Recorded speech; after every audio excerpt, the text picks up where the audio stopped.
اور ان کے بیان کو السلام علیکم ورحمۃ اللہ وبرکاتہ۔ وعلیکم السلام ورحمۃ اللہ۔ الحمد لله حمدا كثيرا طيبا مباركا فيه وباركا عليه كما يحب ربنا ويرضى جل جلاله وعم نواله.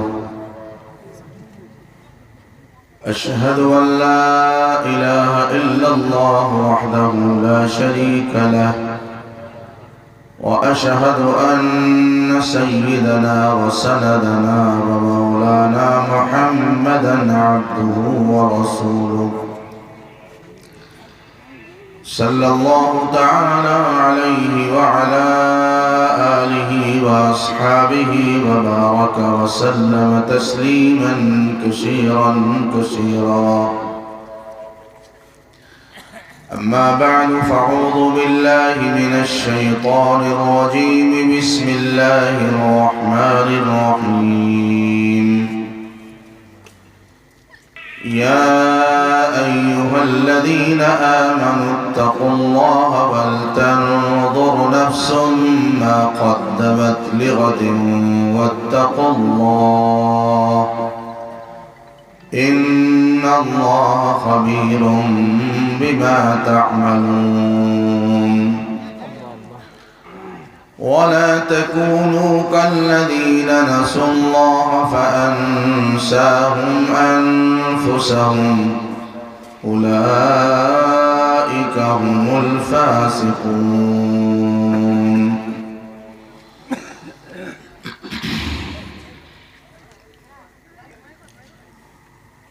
وقال رسول الله صلى الله عليه وسلم: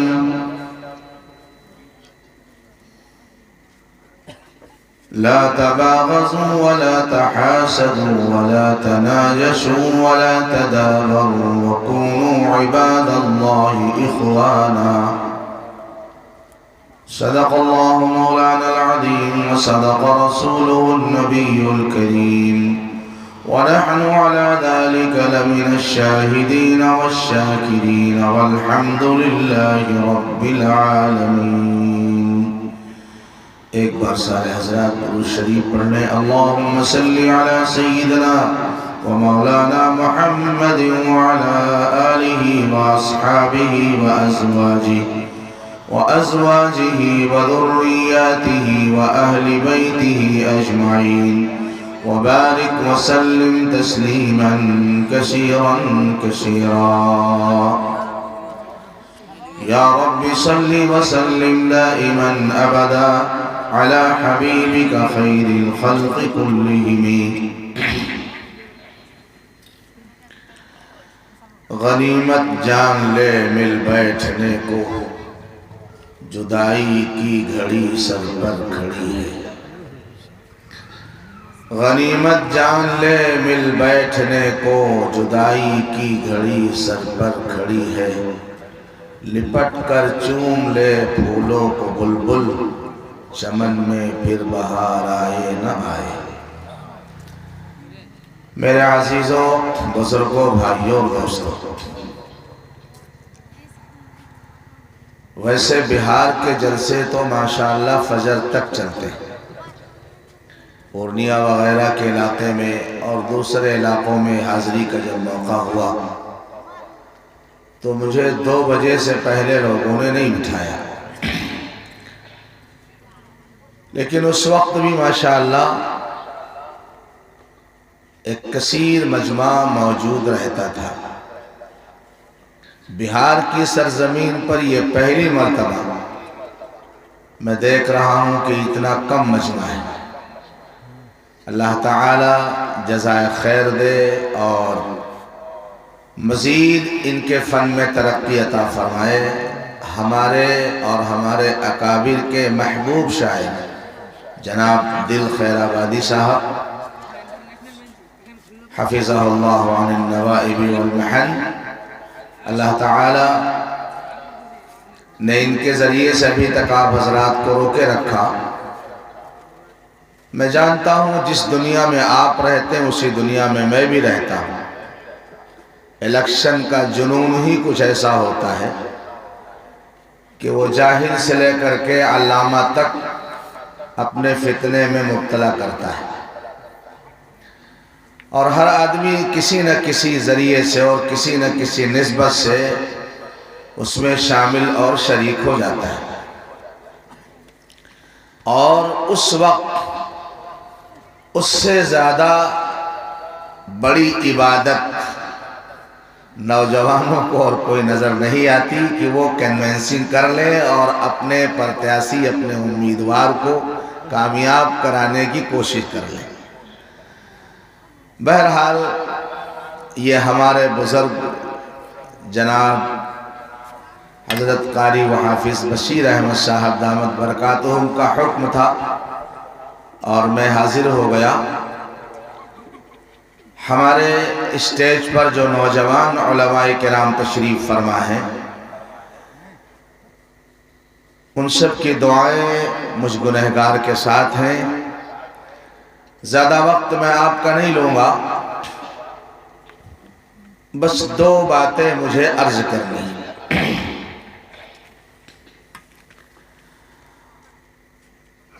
ہر انسان کو اس دنیا سے جانا ہے۔ بہت سے لوگ موت کے تذکرے سے بہت گھبراتے ہیں، خاص طور پر راجاؤں، مہاراجاؤں، نوابوں اور بادشاہوں کا جو طبقہ تھا، بعض بادشاہوں نے تو یہ حکم جاری کر دیا تھا کہ میرے دربار میں موت کا کوئی تذکرہ نہ آئے، لیکن یہ ایک ایسی اٹل حقیقت ہے کہ دنیا کے لوگوں نے خدا کا تو انکار کیا لیکن موت کا انکار نہیں کر سکا کوئی۔ موت آنی ہے اور اس کا وقت اللہ تعالیٰ نے کسی کو نہیں بتایا۔ قرآن مقدس نے ایک مقام پر فرمایا، ان اللہ عنده علم الساعة وينزل الغیث ويعلم ما في الأرحام وما تدري نفس ماذا تكسب غدا وما تدري نفس بأي أرض تموت إن الله عليم خبير۔ کہاں مرے گا، کب مرے گا؟ حضرت امام مالک رحمت اللہ علیہ نے خواب دیکھا۔ خواب میں ہمارے اور آپ سب کے آقا امام الانبیاء فخر دو جہاں حضرت محمد الرسول اللہ، سب کہیے صلی اللہ علیہ وسلم، تشریف لائے۔ وہ انسان بڑا خوش نصیب ہے جو آقا کو خواب میں دیکھے۔ اور ایک مسئلہ آپ کو بتا کے جا رہا ہوں، اگر کسی نے خواب میں اپنے استاد کو دیکھا، اپنے شیخ کو دیکھا یا اپنے کسی دوست کو دیکھا، تو ضروری نہیں ہے کہ خواب میں اس نے اپنے دوست ہی کو دیکھا ہو۔ شیطان ہمارے دوست کی شکل میں متشکل ہو کر آ سکتا ہے، لیکن اس کائنات میں ایک ہستی ہے حضرت محمد الرسول اللہ صلی اللہ علیہ وسلم کی، جن کی شکل میں شیطان نہیں آ سکتا۔ اس لیے اگر کسی نے خواب میں آقا کی زیارت کی تو 100% یقین کے ساتھ یہ بات کہی جائے گی کہ اس نے جناب رسول اللہ صلی اللہ علیہ وسلم ہی کو خواب میں دیکھا ہے۔ خوش نصیب ہو انسان جو آقا کو خواب میں دیکھ لے اور آپ کی زیارت کر لے۔ حضرت امام مالک رحمت اللہ علیہ نے خواب میں رسول پاک علیہ السلام کی زیارت کی، تو حضرت امام مالک نے اللہ کے نبی سے ایک سوال کیا، یا رسول اللہ کم عمری، میری عمر کے کتنے دن باقی رہ گئے ہیں؟ میری عمر کے کتنے دن باقی رہ گئے ہیں؟ اللہ کے نبی صلی اللہ علیہ وسلم نے زبان مبارک سے کچھ نہیں ارشاد فرمایا، آپ نے ایسے اشارہ کیا. دیکھ رہے ہیں میرا ہاتھ؟ اس میں کتنی انگلیاں ہیں؟ 5 ہیں کہ 6 ہیں؟ ارے 5 ہی ہے نا. آپ نے اشارہ فرمایا. اشارہ فرمایا، خواب ختم. امام مالک رحمت اللہ علیہ جب بیدار ہوئے، خواب سے جگے، نیند سے اٹھے، تو اب یہ سوچ رہے یا اللہ، اللہ کے نبی کے اشارے کا مفہوم کیا ہے؟ 5 سال میں زندہ رہوں گا، یا 5 مہینے زندہ رہوں گا، یا 5 ہفتے زندہ رہوں گا، یا 5 دن زندہ رہوں گا. میں نے حضور سے پوچھا میری عمر کتنی ہے؟ تو حضور نے 5 کا اشارہ فرمایا. امام مالک رحمت اللہ علیہ کی سمجھ میں جب اس خواب کی تعبیر نہیں آئی، تو اس زمانے میں تعبیر الرؤیا کے امام علامہ ابن سیرین رحمت اللہ علیہ کے پاس آپ نے اپنے خادم کو بھیجا اور کہا جاؤ حضرت سے اس خواب کی تعبیر معلوم کر کے آؤ. خادم گیا اور اس نے کہا کہ حضرت اس خواب کی تعبیر کیا ہے؟ انہوں نے کہا یہ بتاؤ خواب دیکھا کس نے؟ تم نے دیکھا ہے؟ یہ منہ اور مسور کی دال. حضور کو خواب میں زیارت. کہا حضرت میں نے نہیں، میرے شیخ حضرت امام مالک امام مدینہ رحمہ اللہ نے خواب دیکھا ہے. تو علامہ ابن سیرین سر پکڑ کے رہ گئے اور کہا امام مالک جیسا محدث اس اشارے کا مطلب نہیں سمجھ سکا. اللہ کے نبی علیہ السلام نے 5 انگلیوں کا اشارہ کر کے یہ بتایا، اے مالک، 5 لا يعلمهن الا اللہ. 5 چیزیں ایسی ہیں جن کا علم اللہ کے سوا کسی کے پاس نہیں ہے. 5 چیزیں ایسی ہیں جن کا علم اللہ کے سوا کسی کے پاس نہیں. نمبر 1، قیامت کب آئے گی؟ ماں کے پیٹ میں جو بچہ ہے وہ مولوی، مفتی، حافظ، قاری، شہید اور نیک اور صالح بن کے پیدا ہوگا، یا چور، ڈکیت، بدبخت، بدنصیب اور شقی اور محروم القسمت بن کے پیدا ہوگا، یہ اللہ ہی کو معلوم ہے. بارش کب ہوگی اور کتنی ہوگی؟ موسمیات کے لوگ کبھی کبھی پیشین گوئی کرتے ہیں. اس پیشین گوئی کا عالم یہ ہے، ایک بزرگ نے ایک واقعہ لکھا کہ ہمارے پڑوس کے ملک میں ایک صاحب بھیگتے ہوئے بارش میں چلے جا رہے تھے. اس گاؤں کا نام کیا ہے قاری صاحب؟ نٹوا پارا کا. کوئی آدمی اپنی بالکنی پہ کھڑا ہوا، بارش کے مزے لے رہا تھا. بارش موسلا دھار ہو رہی تھی. اس نے پوچھا جناب کیا چھتری جناب بھول گئے تھے؟ بھیگتے ہوئے جا رہے ہیں، کہاں سے آ رہے ہیں آپ؟ وہ پینٹ اور پتلون پہنے ہوئے اس آدمی نے کہا جی ہاں میں ریڈیو اسٹیشن سے آ رہا ہوں. ریڈیو اسٹیشن سمجھتے؟ جہاں سے سماچار کو پرسارت کیا جاتا ہے، خبروں کو نشر کیا جاتا ہے. میں ریڈیو اسٹیشن سے آ رہا ہوں اور یہ خبر نشر کر کے آ رہا ہوں کہ 1 ہفتہ موسم سوکھا رہے گا. 1 ہفتہ موسم سوکھا رہے گا، اور جناب باہر نکلے تو بھیگتے ہوئے چلے آ رہے ہیں. یہ موسمیات والوں کا حال ہے. بارش کب ہوگی اور کتنی ہوگی یہ صرف میرے اللہ کو معلوم ہے.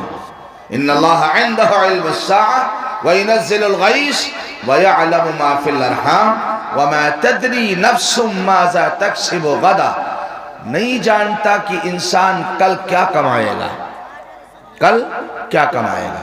حضرت مولانا تقی عثمانی صاحب دامت برکاتہم نے اپنی کتاب کے اندر لکھا کہ کراچی میں ایک شخص 1 ہفتے سے بارش ہو رہی، سردی بہت، لوگ نکلنے کی ہمت نہیں کر پا رہے ہیں. ایک بڑے میاں چچا سفید داڑھی چھتری لے کر آئے اور اپنی کتابوں کی ایک چھوٹی سی گمٹی تو سمجھتے ہیں نا، لکڑی کی بناتے ہیں جس میں پان مان بیچتے ہیں لوگ، ایک کتابوں کی گمٹی کھول رہے تھے تو کوئی منچلا نوجوان جا رہا تھا، اس نے کہا چچا پرچون کی دکان جو ضرورت کی چیز ہے اس پر تو لوگ آ نہیں رہے ہیں، آپ کی دکان پر کتابیں خریدنے کون آئے گا، آپ کتابوں کی دکان کھولنے جا رہے ہیں؟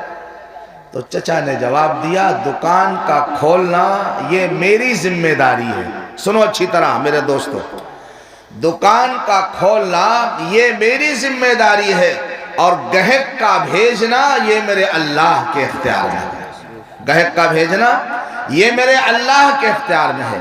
حضرت مولانا لکھتے ہیں چچا جان نے وہ کتابوں کی دکان کھولی، ایسا محسوس ہوتا تھا کہ لوگ جیسے انتظار میں رہے ہو کہ دکان کھلے اور ہم جا کر کے کتابیں خریدیں۔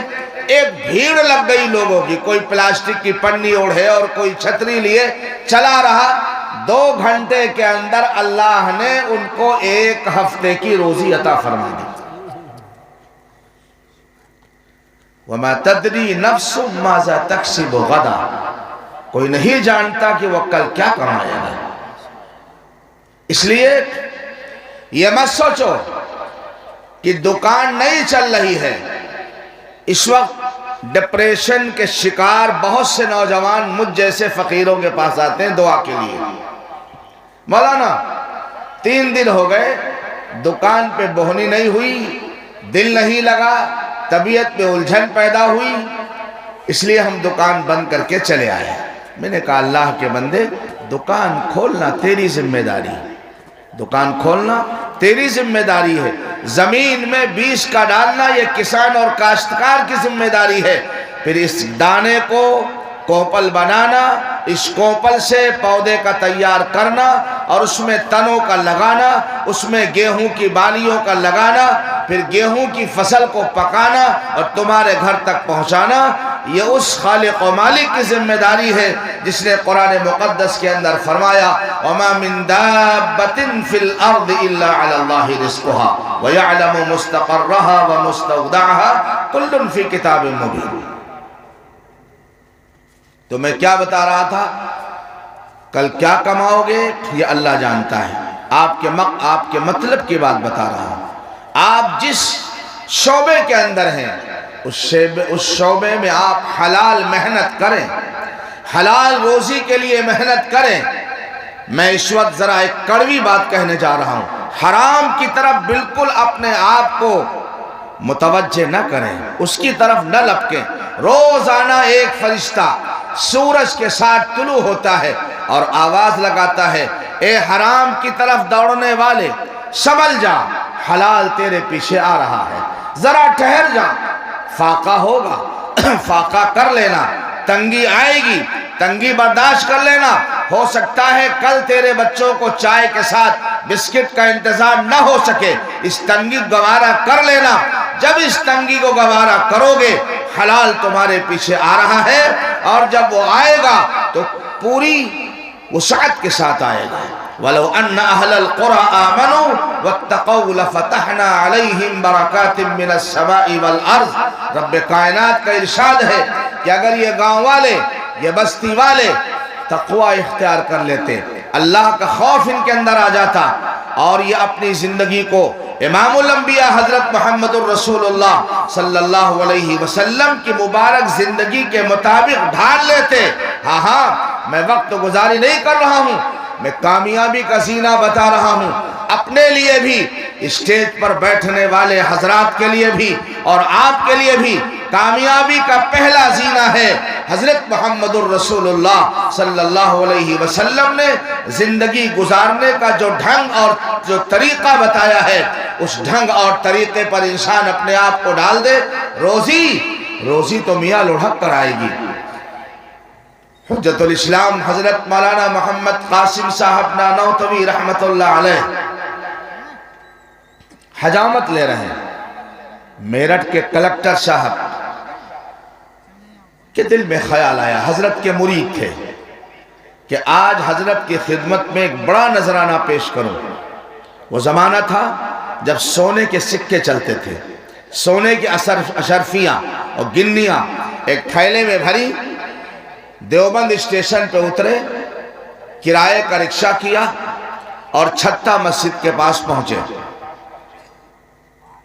اگر آپ لوگ کبھی دیوبند گئے ہوں گے، میں ابھی ایک صاحب سے جن گھر میں آرام کر رہا تھا، ان سے میں نے پوچھا کہ آپ کے کتنے بچے؟ کہنے لگے ماشاءاللہ 6 بیٹے۔ میں نے کہا بیٹیاں؟ کہنے لگے کہ 5۔ ہم نے کہا ایک اور ہوتی تو درجن کا عدد مکمل ہو جاتا۔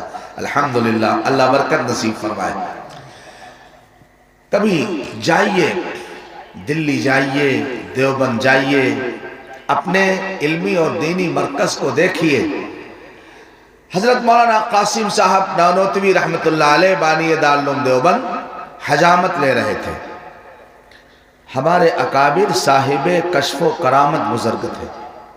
یاد رکھنا، بزرگوں کی کرامتیں اولیاء کرام کی کرامتیں برحق ہیں۔ بیٹا مائک والے ذرا ایکو کم کر دو، ایکو کم کر دو، آواز سمجھ میں آنی چاہیے میں کیا کہہ رہا ہوں۔ حضرت مولانا چہرہ دیکھ کے سمجھ گئے کہ آج کلکٹر صاحب جو نذرانہ ہدیہ لے کر آ رہے ہیں میرے لیے، تو دل کے اندر کچھ ہے خیال کہ اتنا بڑا ہدیہ آج تک کسی نے پیش نہیں کیا ہوگا، حضرت خوش ہو جائیں گے اور بڑی دعائیں دیں گے۔ آئے، حضرت حجامت لے رہے تھے، سلام کیا، حضرت نے چہرہ ادھر کر لیا۔ جب ادھر گئے تو ادھر چہرہ کر لیا۔ حجامت مکمل ہوئی، بالکل بے توجہی کے ساتھ، بالکل بے رخی، جیسے کلکٹر صاحب کو حضرت جانتے ہی نہ ہو۔ سیدھے مسجد تشریف لے گئے، وضو کیا، ظہر کی نماز پڑھی، اور نماز پڑھنے کے بعد حضرت جب بیٹھے اپنے حجرے کے اندر، اب کلکٹر صاحب کو احساس ہو گیا کہ میں جو سمجھ کر آیا تھا وہ میری سمجھ غلط تھی، میری سوچ غلط تھی۔ بزرگوں کے یہاں ہمارے اس ہدیے کی کوئی حقیقت نہیں ہے اور اس کا کوئی وزن نہیں ہے۔ ابھی تک زام تھا، ایک دل میں خیال تھا کہ میں بہت بڑا نذرانہ لے کے جا رہا ہوں، اب اس کے حقیر ہونے کا احساس ہوا۔ اب خوشامد پر آ گئے، حضرت قبول فرما لیجئے، بڑا احسان ہوگا۔ حضرت نے فرمایا بھائی میں تو اس کو ہاتھ نہیں لگا سکتا، میں اس کو ہاتھ نہیں لگا سکتا۔ کہا حضرت قبول فرما لیجئے، مدرسے کے بچوں میں تقسیم کر دیجئے۔ حضرت فرمایا نہیں، مجھے ضرورت نہیں ہے، میں اس کو ہاتھ نہیں لگاؤں گا۔ کلکٹر صاحب اٹھے اور باہر نکلے، جہاں جوتیاں حضرت کی رکھی تھی لا کر کے وہ جوتیوں پہ ڈال دیا۔ وہ اشرفیاں کہاں ڈالی بھائی؟ جوتیوں پہ ڈال دی۔ جب حضرت کھانا کھانے کے لیے گھر جانے لگے تو جوتیوں کی تلاش ہوئی، جوتیاں تو اشرفیوں میں چھپی ہوئی تھی۔ خادم نے دیکھا اور کہا حضرت یہ جوتیاں آپ کی اشرفیوں کے نیچے چھپی ہوئی ہیں۔ حضرت نے بڑی بے نیازی کے ساتھ جوتیوں کو ایسے جھاڑا اور ڈالا اور پہنا، اور پہن کر کے گھر کی طرف چل دیے، اور فرمایا اپنے شاگرد سے، میاں اللہ کے نبی صلی اللہ علیہ وسلم کا فرمان برحق ہے، اتت الدنیا وہی راغمہ، جب تم دنیا سے بھاگو گے دنیا آئے گی تمہارے پاس ذلیل ہو کر، ناک رگڑ کر دنیا تمہارے پاس آئے گی۔ میرے آقا صلی اللہ علیہ وسلم کے پاس جبرائیل آئے، کہا یا رسول اللہ اگر آپ اجازت دیں، خدا نے ہم کو اس کام کے لیے بھیجا ہے، یہ پہاڑ سونے کے بنا دیے جائیں، اور سونا لینے کے لیے آپ کو پہاڑوں کے پاس نہیں جانا پڑے گا، یہ پہاڑ آپ کے ساتھ ساتھ چلیں گے۔ نبی نے فرمایا میں اس بات کو پسند کرتا ہوں کہ ایک وقت کھاؤں تو خدا کا شکر ادا کروں، اور ایک وقت کھانا نہ ملے تو میں اللہ کے لیے صبر کروں۔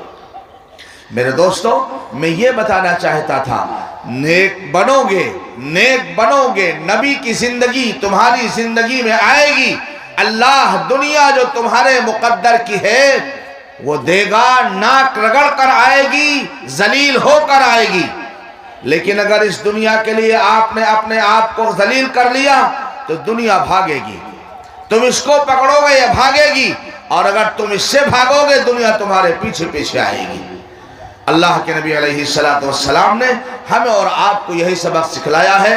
میں آپ کو یہ بتانا چاہتا تھا کہ موت ہم میں سے ہر ایک کو آنی ہے، اور مرنے کے بعد جو ہم نے اپنے ماں باپ کے ساتھ معاملہ کیا ہے، کام کی بات بتا رہا ہوں، وہی ہماری اولاد ہمارے ساتھ کرے گی۔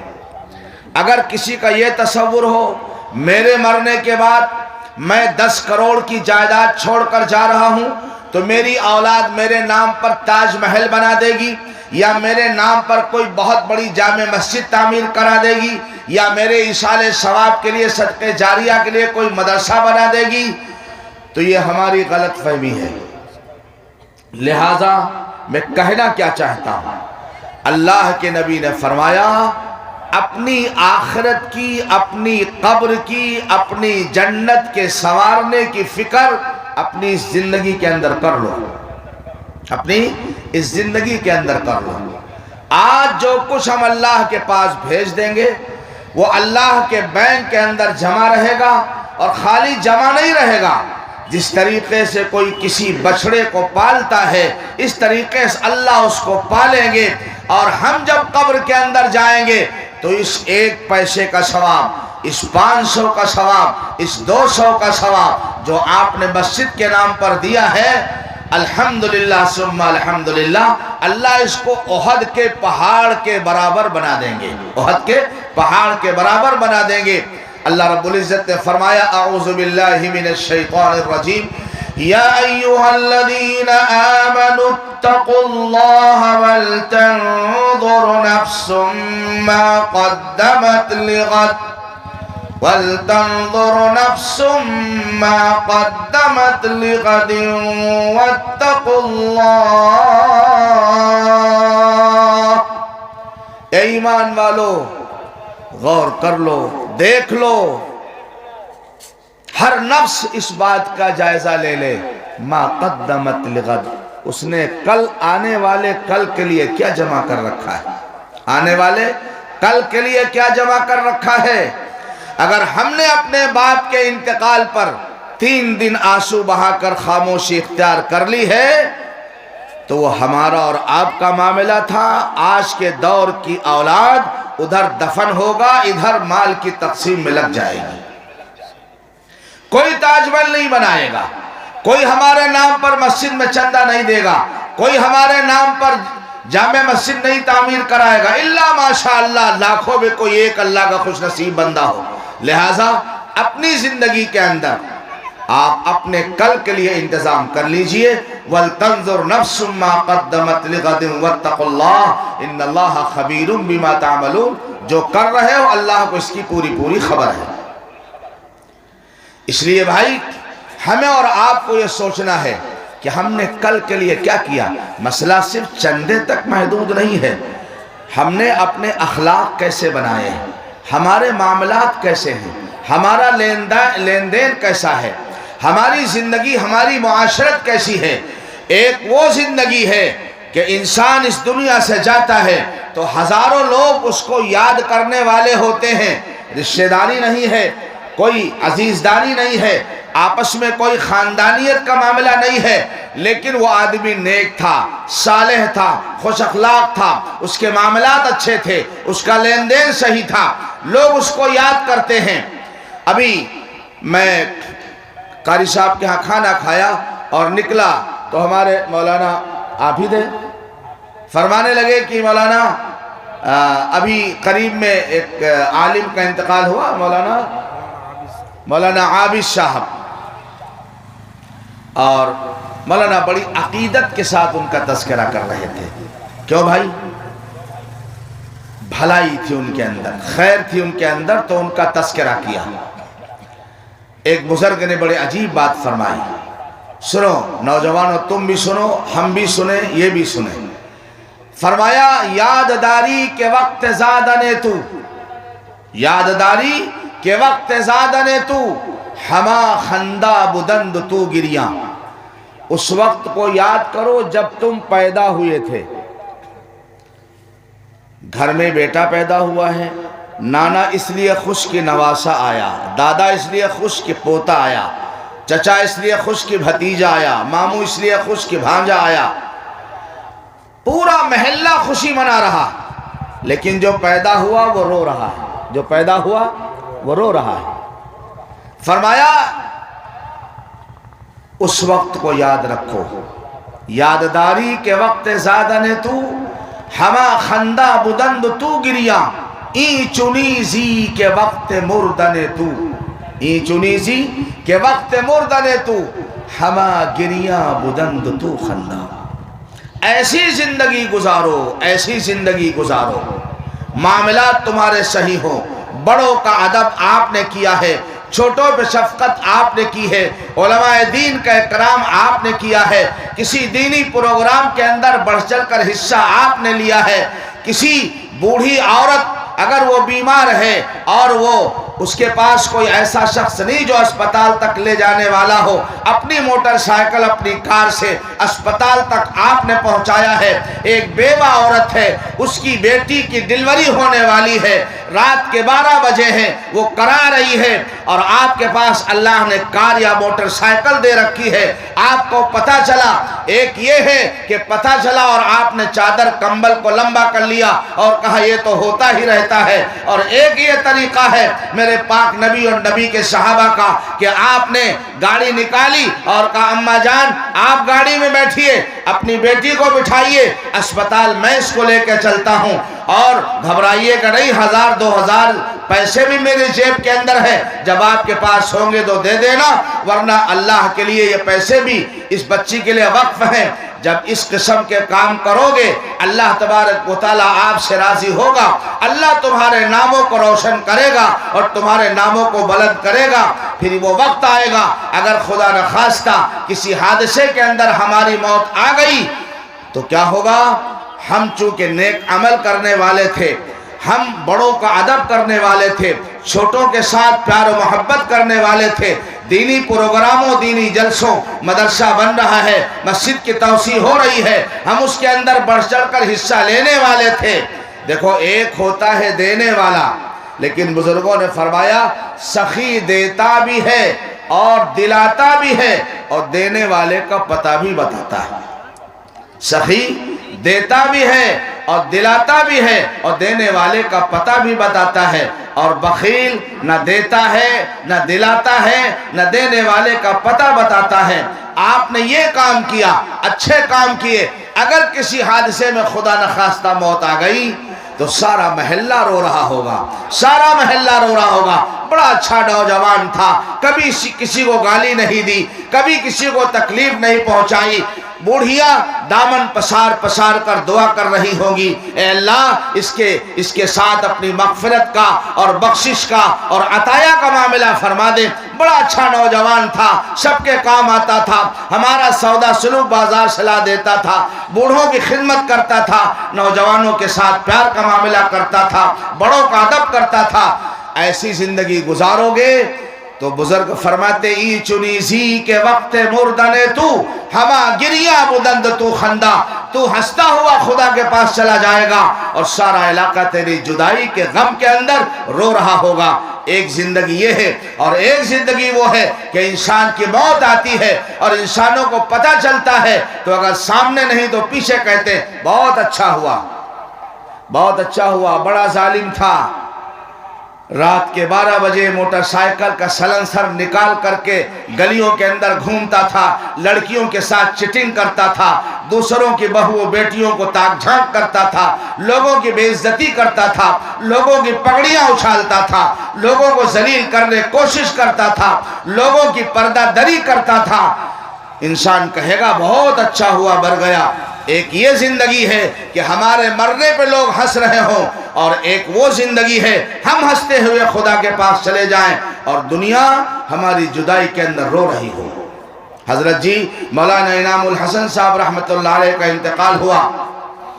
مجھے یاد ہے کہ پوری دلی کے اندر ایسا محسوس ہوتا تھا کہ ایک سوراخوں سے چیونٹیاں نکل آئی ہیں، یعنی انسانوں کا جمع غفیر، اتنا بڑا مجمع، انسانوں کا جمع غفیر، حضرت قاری سید صدیق صاحب رحمت اللہ علیہ باندہ والے، اگر آپ حضرات نے نام سنا ہوگا، حضرت قاری سید صدیق صاحب رحمت اللہ علیہ یو پی میں ایک ضلع باندہ ہے، سمجھے نا، حمیر پور باندہ والے، حضرت کا انتقال ہوا جنازے کے اندر 5 کلومیٹر سے پہلے ہی سب کو گاڑیاں کھڑی کرنی پڑی، 4 کلومیٹر 5 کلومیٹر پیدل جانا پڑا۔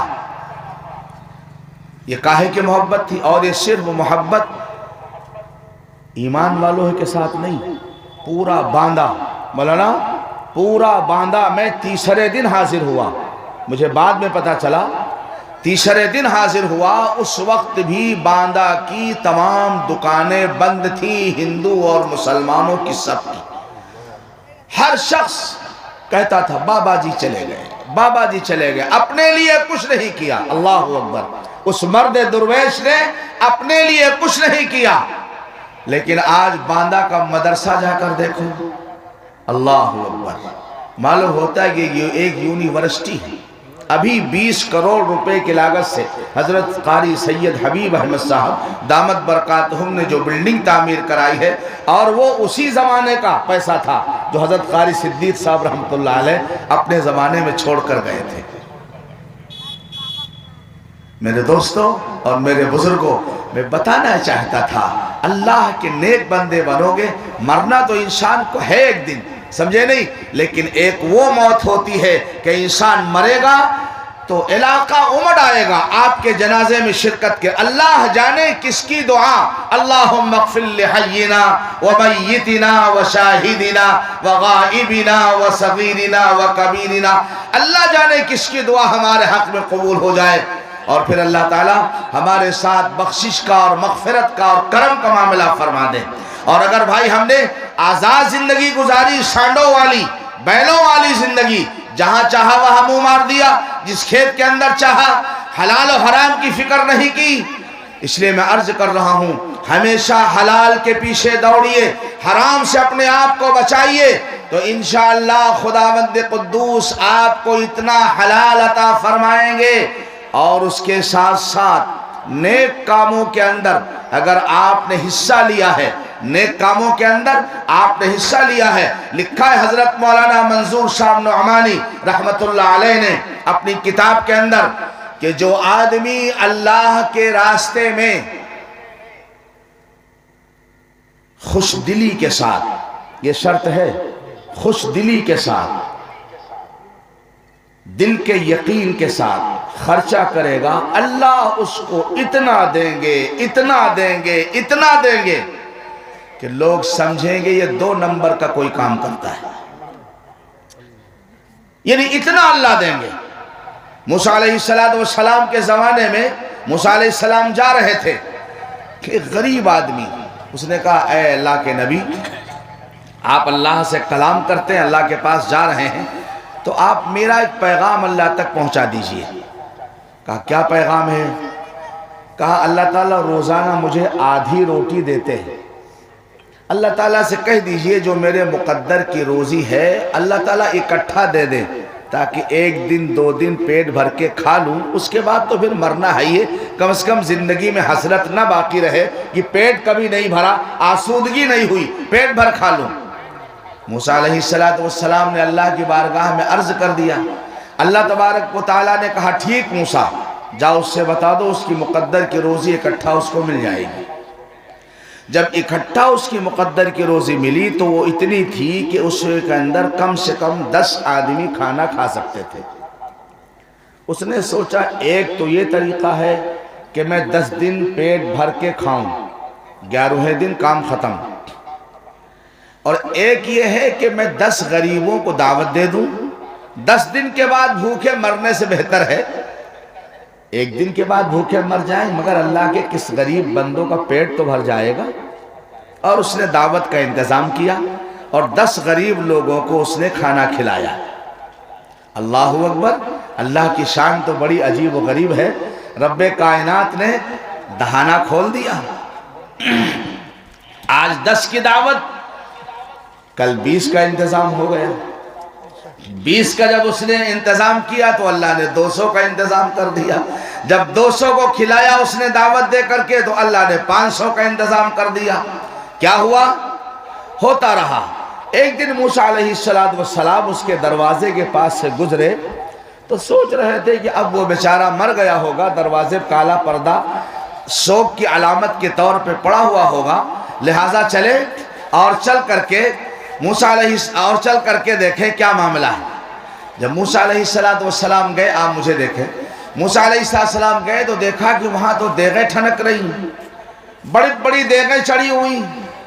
تو موسیٰ علیہ السلام کی سمجھ میں نہیں آیا، پروردگار یہ کیا ماجرا ہے؟ یا تو اس کے مقدر میں آدھی روٹی تھی اور چند دن کا معاملہ تھا اس کا، اور اس کے دروازے پہ حال یہ ہے کہ ہزاروں مہمان بیٹھے ہوئے ہیں، ہزاروں مدعوین دعوت کھانے کے انتظار بیٹھے ہوئے ہیں۔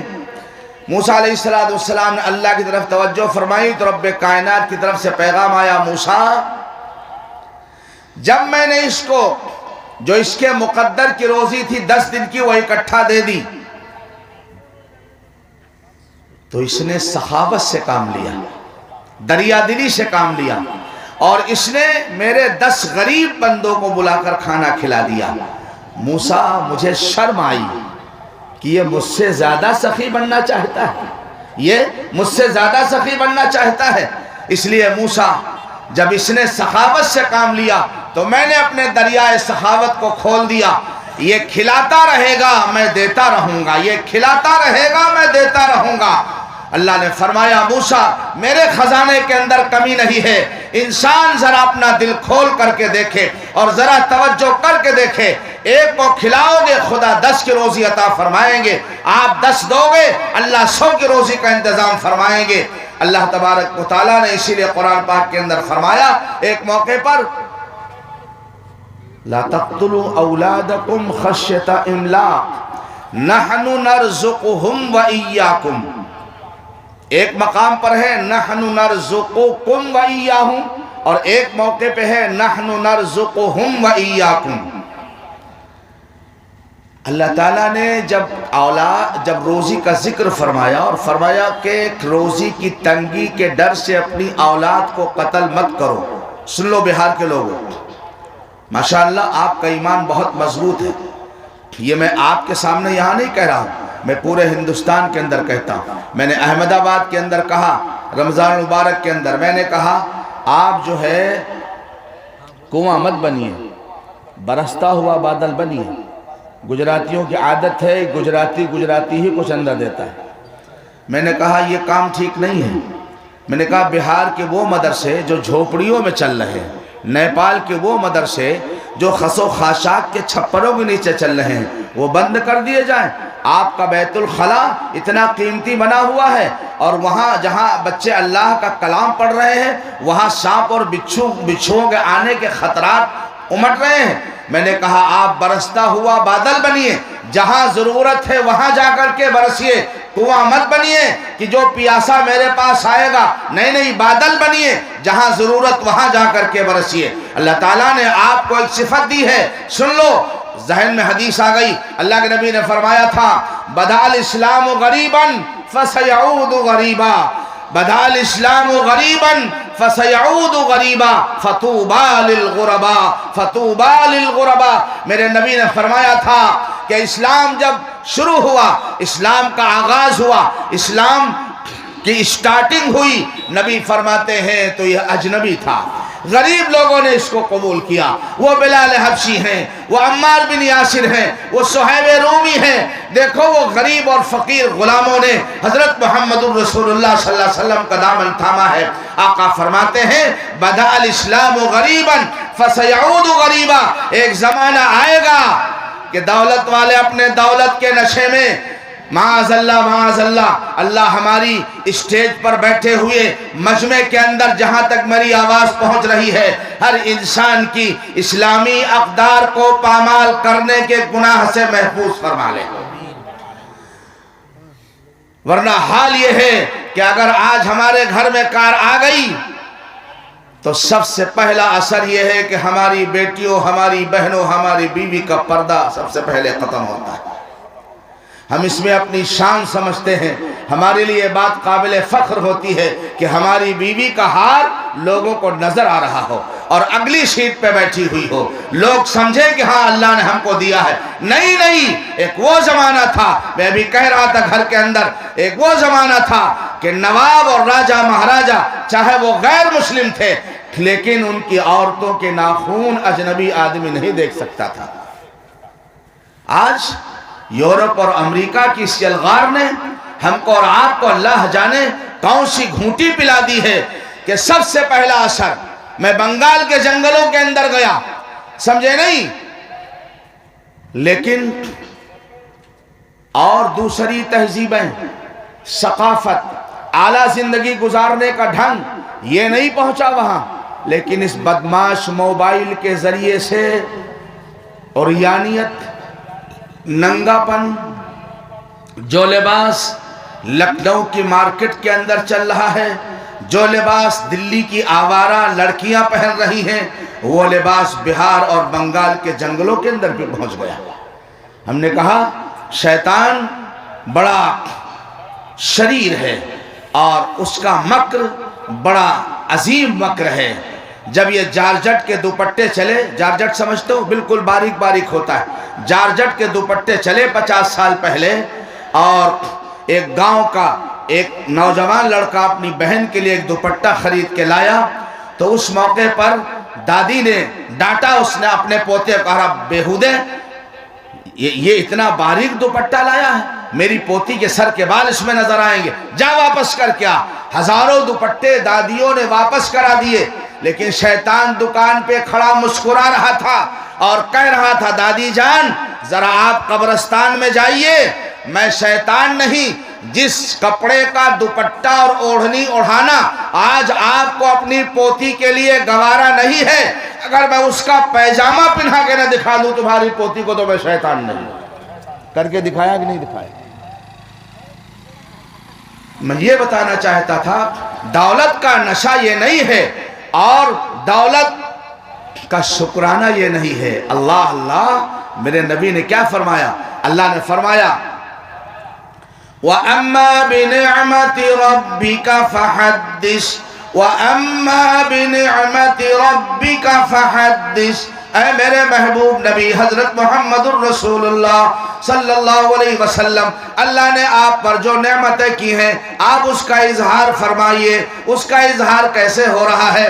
اللہ فرماتے ہیں یا نساء النبی لستن کاحد من النساء ان اتقیتن فلا تخضعن بالقول فيطمع الذي في قلبه مرض وقلن قولا معروفا وقرن في بيوتكن ولا تبرجن تبرج الجاهلية الأولى. اللہ فرماتا اے نبی کی بیویوں, میں نے تم پر احسان کیا ہے, تم کو شہنشاہ کائنات کی بیوی بننے کا فخر عطا کیا ہے. تم ام المؤمنین ہو, تم ساری قیامت تک آنے والے مومن و مسلمانوں کی ماں ہو, لیکن تمہارا مقام عام عورتوں کی طرح نہیں ہے. اللہ نے جب تم کو نوازا ہے, اللہ نے تم کو نبی کی بیوی بنایا ہے, تمہارے مقام کو بلند کیا ہے, تو اللہ تبارک و تعالیٰ نے تمہاری ذمہ داری بھی بڑھائی ہے. لستن کاحد من النساء ان اتقیتن فلا تخضعن بالقول. اللہ اکبر. بے پردگی اور بے حیائی اور عریانیت اور ہمارے بہنوں بیٹیوں کے جسم کا دکھانا یہ تو بڑی دور کی بات ہے. اللہ نے فرمایا نبی کی بیویوں سے اگر کوئی آپ سے مسئلہ پوچھنے آئے, کوئی سامان مانگنے آئے, کوئی اور بات پوچھنے آئے تو فلا تخضعن بالقول, اپنی بات کے اندر لچک مت پیدا کرنا, گفتگو کے اندر نرمی اور لچک مت پیدا کرنا. حضرت قاری حنیف صاحب رحمت اللہ علیہ جو پاکستان کے ایک مشہور مقرر تھے, انہوں نے فرمایا اس آیت کے مفہوم کے اندر, فرمایا میری ماں اور بہنوں, جب تمہارا شوہر تمہارے گھر کے اندر نہ ہو اور کوئی آدمی آئے نوجوان اور پوچھے کہ خالد میاں کہاں گئے, تو یہ مت کہنا آئیے میں مہمان خانہ کھول رہی ہوں، ٹھنڈا چلے گا کہ گرم چلے گا یہ مت کہو، ان سے نرمی سے گفتگو مت کرو، ورنہ وہ کمینہ روزانہ چائے پینے کے بہانے تمہارے بیٹھک کے اندر آئے گا، سمجھے؟ تم کہو ہم کو نہیں معلوم کہاں گئے وہ، سختی کے ساتھ کہو، دوبارہ آئے گا وہ؟ اپنے دوست سے کہے بھیا اللہ کے واسطے اپنے دروازے مجھے مت بلانا، تمہاری بیوی بڑی کٹہی ہے، وہ تو کاٹ لیتی ہے، کیوں؟ عزتوں کا تحفظ، اللہ عزتوں کا تحفظ چاہتے ہیں، اس لیے فرمایا فَيَطْمَعَ الَّذِي فِي قَلْبِهِ مَرَضٌ وَقُلْنَ قَوْلًا مَعْرُوفًا۔ یہ بات کسی کو اچھی لگے یا بری لگے، ایک بات میں عرض کر کے جا رہا ہوں، اللہ کے نبی نے فرمایا تھا بَدَا الْإِسْلَامُ غَرِيبًا وَسَيَعُودُ غَرِيبًا، اسلام اجنبی پیدا ہوا تھا، جب اسلام کا آغاز ہوا اجنبی تھا، غریبوں نے اسلام کو قبول کیا تھا، پھر یہ غریب ہو جائے گا، یہ اسلام پھر اجنبی ہو جائے گا۔ کون اس کو سینے سے لگائیں گے؟ کون اس کو سینے سے لگائیں گے؟ منسٹر صاحب، وزیر اعظم صاحب، مکھمنتری صاحب؟ نہیں نہیں، اللہ کے نبی نے فرمایا فَطُوبَى لِلْغُرَبَاءِ فَطُوبَى لِلْغُرَبَاءِ، غریبوں کے لیے مبارکباد ہے، غریبوں کے لیے مبارکباد ہے، یعنی اس انعام کو، اسلام کی دولت کو، اسلامی اقدار کو اور اسلامی اخلاق کو سینے سے اگر کوئی لگائے گا تو حضرت محمد الرسول اللہ صلی اللہ علیہ وسلم کا غلام ہوگا۔ کہنے کا مقصد یہ ہے کہ ہم اپنی غریبی پر ذرہ برابر بھی پریشان نہ ہو، ہاں مالدار بننے کی کوشش کریں، اپنے بچوں کو پڑھانے کی کوشش کریں، عالم بنائیں، حافظ بنائیں، اور اس کے بعد آپ اپنے بچوں کو IAS PCS بنائیں، آپ کے بچے DM بنیں، آپ کے بچے SDM بنیں، آپ ساؤتھ انڈیا والا مزاج اختیار کیجئے۔ وہ لوگ پڑھاتے ہیں، اگر بچہ پڑھنے میں تیز ہے، اپنا گھر بیچ کر، اپنی دکان بیچ کر، اپنا کھیت بیچ کر کے، وہ جانتے آج میرا بیٹا اس کو 10 لاکھ کی ضرورت ہے، میں کھیت بیچ دوں گا، لیکن جب یہ ڈاکٹر بن کر آئے گا، انجینئر بن کر آئے گا، IAS PCS آفیسر بن کر آئے گا، تو ایسے 50 کھیت خرید لے گا۔ آپ اپنے بچوں کو پڑھائیے تاکہ ان کے اندر اعلیٰ اخلاق پیدا ہوں، اعلیٰ اقدار پیدا ہوں، غریبی بھی پریشان مت ہوئیے۔ یاد رکھیے نبی نے مبارکباد دی ہے فَطُوبَى لِلْغُرَبَاءِ فَطُوبَى لِلْغُرَبَاءِ۔ اگر ان جھوپڑیوں کے اندر قرآن کی تلاوت زندہ ہے، اگر آپ کے ان کچے گھروں کے اندر حضرت محمد صلی اللہ علیہ وسلم کی سنت زندہ ہے، اگر آپ کے پھٹے پرانے کپڑوں کے اندر اللہ کی نماز زندہ ہے، میں قسم کھا کر کہتا ہوں دنیا والوں کی نگاہوں کے اندر آپ چاہے کم ترین ہوں۔ وہ دیکھو مدینہ پاک کے اندر ایک صحابی سودا خرید رہا ہے، حضرت محمد الرسول اللہ صلی اللہ علیہ وسلم تشریف پیچھے چلے گئے، وہ اتنا غریب شخص ہے، جسم پہ خالی لنگی ہے، نہ بنیان ہے، نہ صدری ہے، نہ کرتا ہے، پسینہ بہ رہا ہے۔ نبی گئے اور پیچھے سے ذرا پانی دے دیں گرم، نبی پیچھے سے تشریف لے گئے اور آپ نے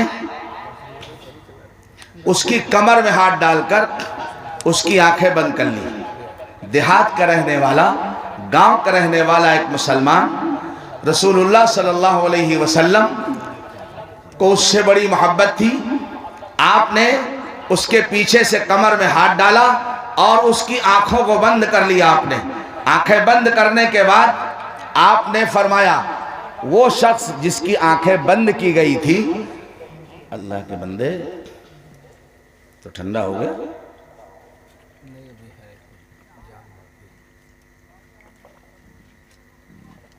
الحمدللہ، جزاک اللہ۔ بس ختم کرنے والا 10 منٹ بس۔ اللہ کے نبی نے جب اس کے جسم کو پیچھے سے پکڑ لیا تو اس نے سوچا پتہ نہیں کس نے مجھے پکڑ لیا ہے، تو وہ چھڑانے کی کوشش کر رہا تھا، اپنے آپ کو اس قید سے آزاد کرانے کی کوشش کر رہا تھا۔ اللہ کے پیغمبر نے آواز لگائی من یشتری لہذا العبید، اس غلام کو کون خریدے گا، اس غلام کو کون خریدے گا؟ جب اس کو یہ پتا چلا کہ میرے جسم میں ہاتھ لگا کر میری آنکھوں کو بند کرنے والا کوئی عام انسان نہیں ہے، سرتاج انبیاء محبوب رب العالمین حضرت محمد مصطفیٰ صلی اللہ علیہ وسلم کی ذات اقدس ہے، تو وہ پیچھے ہٹنے لگا تاکہ میرا جسم نبی کے جسم سے ٹچ ہو جائے اور نبی کے مبارک جسم کی برکتیں ہم کو بھی حاصل ہو جائیں، نبی کے مبارک جسم کی برکتیں ہم کو بھی حاصل ہو جائیں۔ اللہ کے نبی نے دوبارہ پھر فرمایا من یشتری لہذا العبید، اس غلام کو کون خریدے گا؟ اس نے کہا یا رسول اللہ نہ میرے اندر کوئی ہنر ہے، کارپینٹر، ٹیلر، پلمبر، الیکٹریشن، کوئی ایسا ہنر بھی حضور مجھے نہیں آتا، نہ میں خوبصورت ہوں، کالا کلوٹا ہوں، دیہات کا رہنے والا، مجھے کون خریدے گا؟ کون حضور مجھے خریدے گا؟ اللہ اکبر اللہ اکبر۔ نبی نے فرمایا میاں فلاں سنو، اپنی غریبی کی وجہ سے تمہارے جسم پر صحیح سالم کپڑے نہیں ہیں، اس ابتری کی بنیاد پر دنیا والوں کی نگاہوں میں چاہے تمہاری کوئی قیمت، تمہاری کوئی اہمیت نہ ہو، لیکن اللہ اور اس کے رسول کی نگاہ میں تم بہت محبوب اور مکرم ہو، قابل احترام۔ اللہ اور اس کے رسول کی نگاہ میں بڑی عزت والے ہو۔ اللہ کے نبی علیہ السلام نے یہ تمغہ عطا فرمایا۔ میں یہ بتانا چاہتا تھا اپنی غریبی پر، میں نے پھر عرض کیا اگر آپ کے جھوپڑوں میں اللہ کا قرآن زندہ ہے، اگر آپ کے بچوں نے قرآن کو پڑھا ہے اور پھر قرآن کے پڑھنے کے بعد الحمدللہ آپ کے بچے جاتے ہیں پارلیمنٹ کے اندر بیٹھتے ہیں اور آپ کا بچہ اسمبلی کے اندر بیٹھتا ہے، مجھے یقین ہے کہ جب اس کی بنیاد یہاں مضبوط ہو جائے گی مدرسے کے اندر، وہ لا الہ الا اللہ محمد الرسول اللہ اس کی سادہ دل کی تختی پر نقش ہو جائے گا، تو پھر دنیا کی کوئی مشینری اس کو گمراہ نہیں کر پائے گی۔ وہ اسمبلی ہاؤس میں بیٹھ کر، وہ پارلیمنٹ کے اندر بیٹھ کر بھی انشاءاللہ ایمان کی باتیں کرے گا، وہ اسلام کی باتیں کرے گا، حضرت محمد صلی اللہ علیہ وسلم کے دین کے اعلاء کی اور اعلاء کلمت اللہ کی باتیں کرے گا، پھر انشاءاللہ وہ بزدلی اور کم ہمتی کی باتیں نہیں کرے گا، اس کا ایمان اس کو مہمیز کرے گا اس بات کے اوپر کہ تم کو کیا کرنا ہے کہ محمد سے وفا تو نے تو ہم تیرے ہیں، کہ محمد سے وفا تو نے تو ہم تیرے ہیں، یہ جہاں چیز ہے کیا لوح و قلم تیرے ہیں۔ میرے عزیزوں میرے دوستو، میں کہا کرتا ہوں آئیے ایفائے عہد کیجئے، اللہ کے نبی علیہ السلام سے وفاداری کا ثبوت پیش کیجئے۔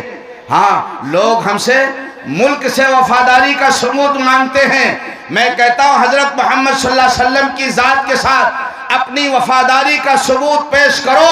اقبال جیسا شاعر مشرق اور امت کا حکیم کہتا ہے کہ محمد سے وفا تو نے تو اللہ کہتا ہے ہم تیرے ہیں۔ لوح و قلم، قلم تقدیر کا قلم چچا تمہارے ہاتھ میں اللہ دے دے گا، حاجی صاحب تقدیر کا قلم اللہ تمہارے ہاتھ میں دے دے گا، مولانا مفتی صاحب تقدیر کا قلم خدا تمہارے ہاتھ میں دے دے گا، اور اللہ فرمائے گا اپنے بیٹے کا، نواسے کا اور پوتے کا اور بھانجے بھتیجے کا کیا مقدر لکھنا چاہتے ہو لکھ لو، شرط یہ ہے حضرت محمد صلی اللہ علیہ وسلم کے وفادار بن جاؤ۔ میں نے عرض کیا جھوپڑیوں سے قرآن کی تلاوت کی آواز آئے گی، اللہ انشاءاللہ کل ان کو تاج محل بنا دیں گے، اللہ ان کو تاج محل بنا دے گا۔ میری خواہش ہے ہر کلمے والے کا مکان اچھا ہو، ہر کلمے والے کی گاڑی اچھی ہو، ہر کلمے والے کا لباس اچھا ہو، لیکن سب سے پہلے اس کا دل منور ہو، لا الہ الا اللہ محمد رسول اللہ کے نور سے اس کا سینہ منور ہو۔ اس لیے میں پھر دوبارہ عرض کر کے جا رہا ہوں، کل ہم کو اللہ کے سامنے کھڑا ہونا ہے اور ہم جو کچھ آج کر کے جائیں گے کل ہم کو وہی ملے گا۔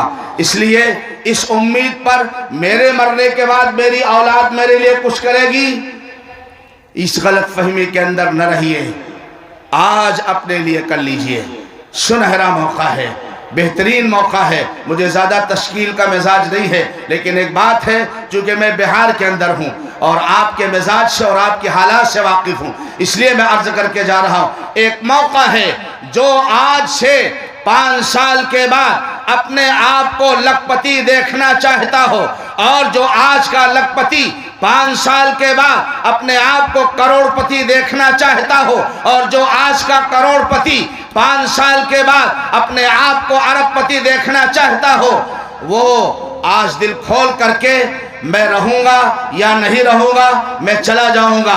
جب یہ ذمہ دار حضرات آپ کے پاس آئیں اور آپ سے ملاقات کریں، آپ اتنا سمجھ لیجئے میں نے اپنے ایک پوتے کا عقیقہ کیا ہے۔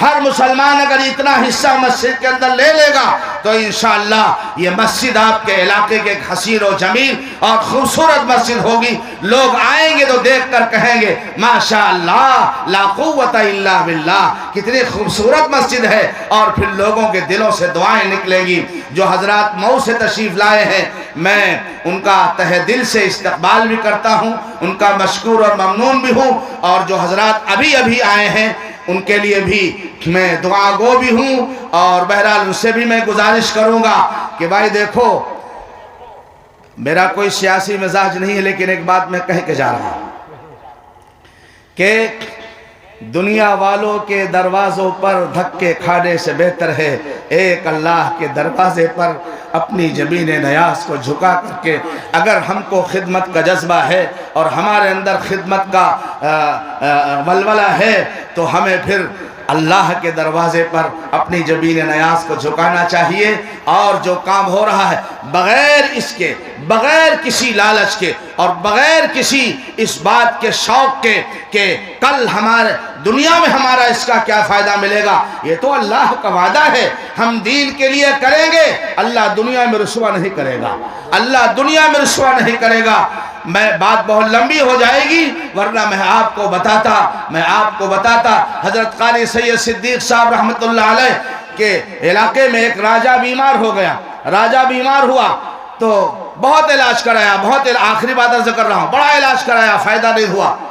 ایک منصوری برادری کے ایک بھائی تھے، انہوں نے راجہ صاحب کے آتے جاتے کہا راجہ صاحب آپ نے بڑا علاج کرایا، زندگی اس مایوس ہو چکے ہیں، اگر اجازت دیں تو میں اپنے حضرت سے، اپنے بابا جی سے ایک تعویذ لا کے دے دوں اور ایک بوتل پانی دم کرا کے لا کے دے دوں، مرتا کیا نہ کرتا۔ اس نے کہا کہ ٹھیک ہے لے آؤ۔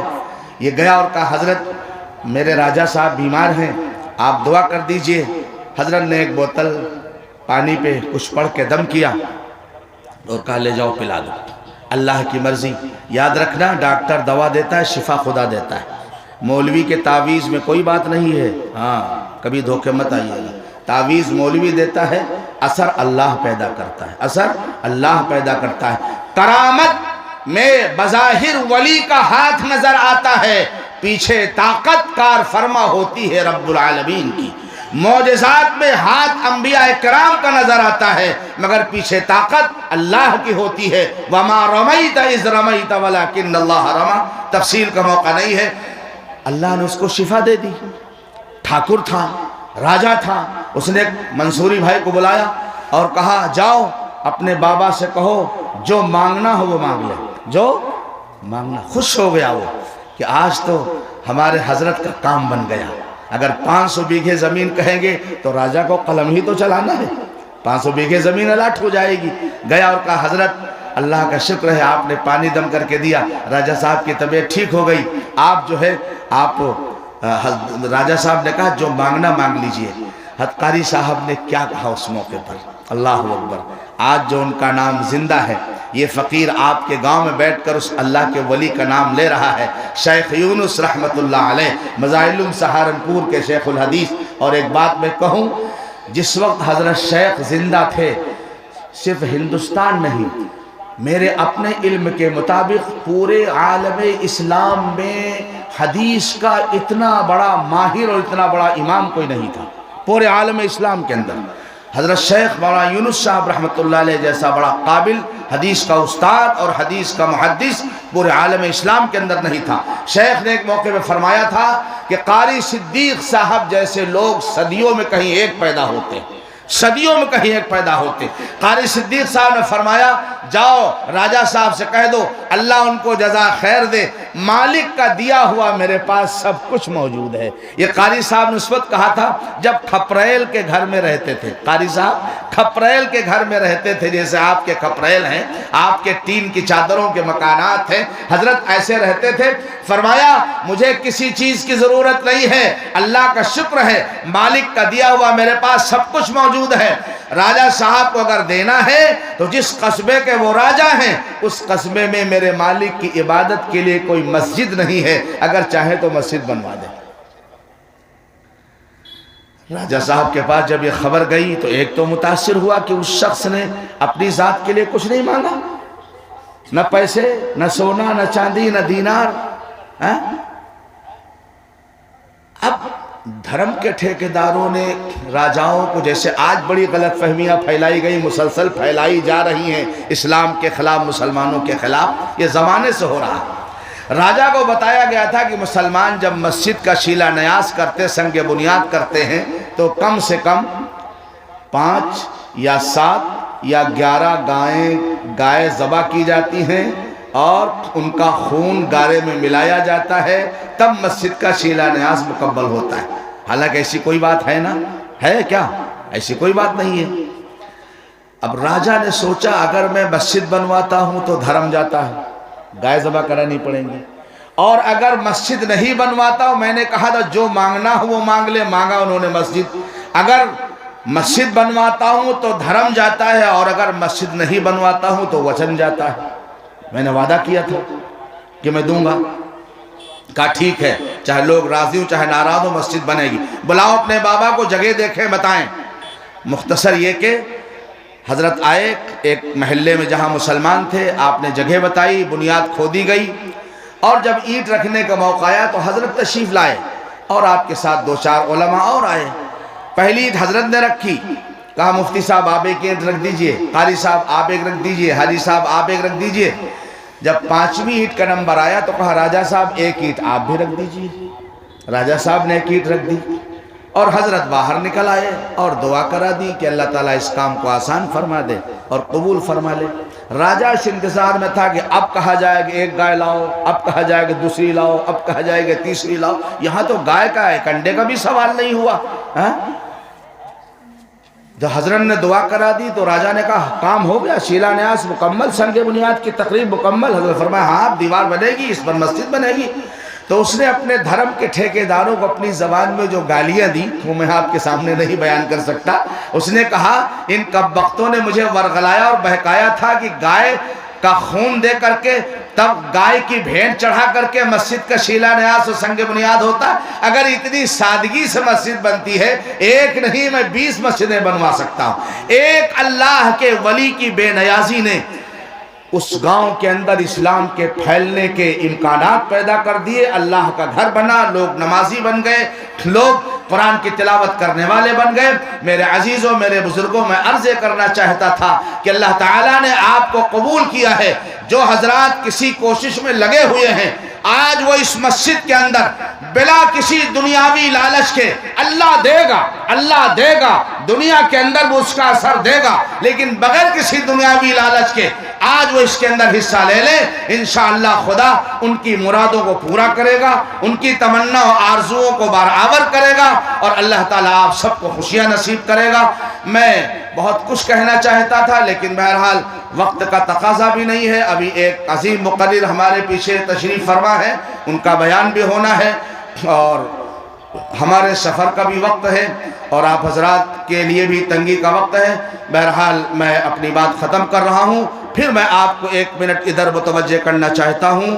سمجھے، یاد رکھنا کل ہمارے ساتھ کیا معاملہ ہوگا اللہ ہی جانتا ہے۔ آج اپنی آخرت کے لیے، اپنی جنت کے لیے، اپنی قبر کے لیے جو ہم کوشش کر لیں گے، اس کا اثر اللہ دنیا میں بھی دکھائیں گے، اور مرنے کے بعد صدقہ جاریہ کے طور پر اس کا ثواب ہم کو ملتا رہے گا۔